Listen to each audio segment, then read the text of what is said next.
Hello everyone, my name is hello everyone, Angel here. I'm gonna be doing some Let's Read, because I think we all need to read once in a while.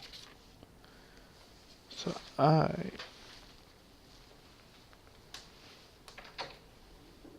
will be doing a Let's Read on In a Dark Garden by Frank G. Slaughter. Alright, let's crack it open, shall we? Gas Glass Glow. Halfway down the ugly cobbled street, he paused to look back. The hackney still waited at the door of his inn, grotesque as an overgrown pumpkin in the fog. Below, where the pavement slanted to the water's edge, the river was drowned in that of the same gray cotton wool. He walked He walked slowly downhill, welcoming the cold sting in his lungs. This afternoon the weather had slicked the cobble from the brown, greasy black. The dampness highlighted the flanks of the dray horses and spangled the whiskers of the porters sweating at warehouse doors. The the quays themselves were blurred ghosts of commerce, but loading went on regardless, despite the weather. They could continue until the last ship had cleared. Too many,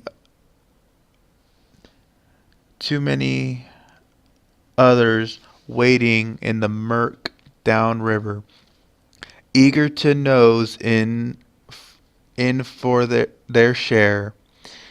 It was autumn of 1862, and Glasgow bustled with the freight of Mars from Clydebank to the Fifth.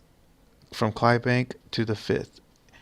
It hardly mattered to these iron masters that the American war they served was a whole ocean away.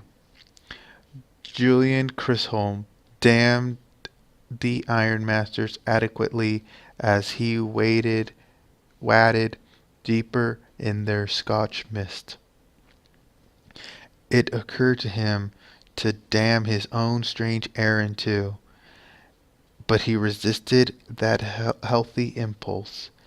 It had been some time now since he had noticed his eyes in a mirror and ordered the brain behind it to cease its brooding.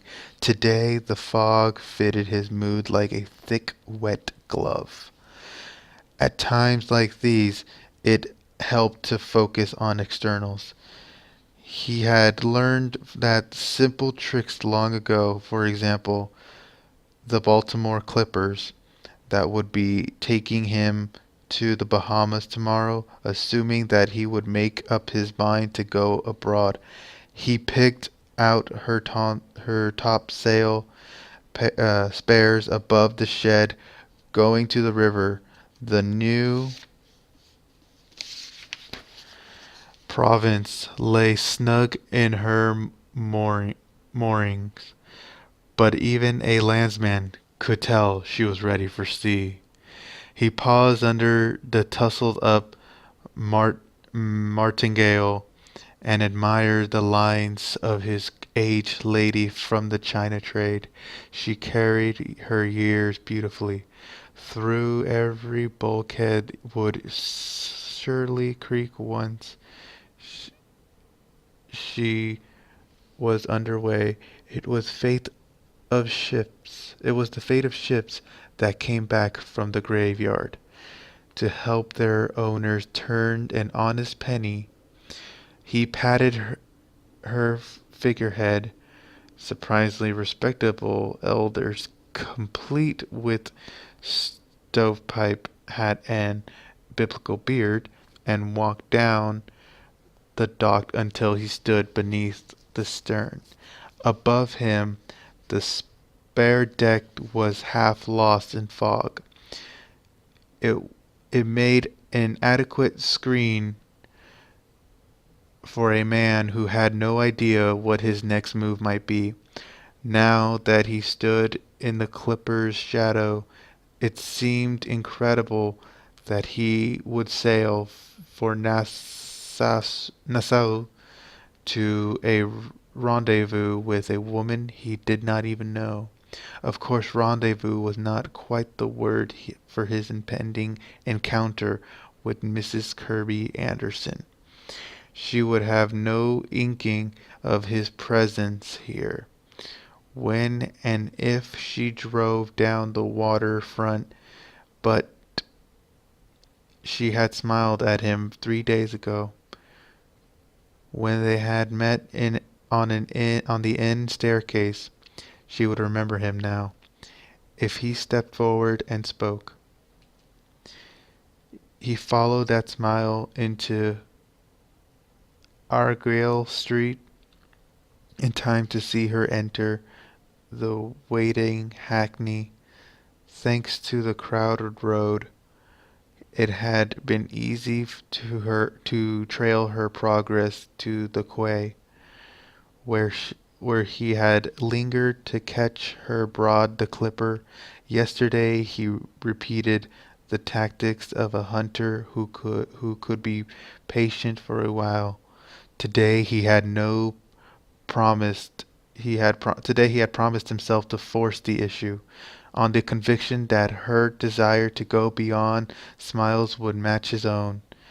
Mrs. Kirby Anderson, the widow of a late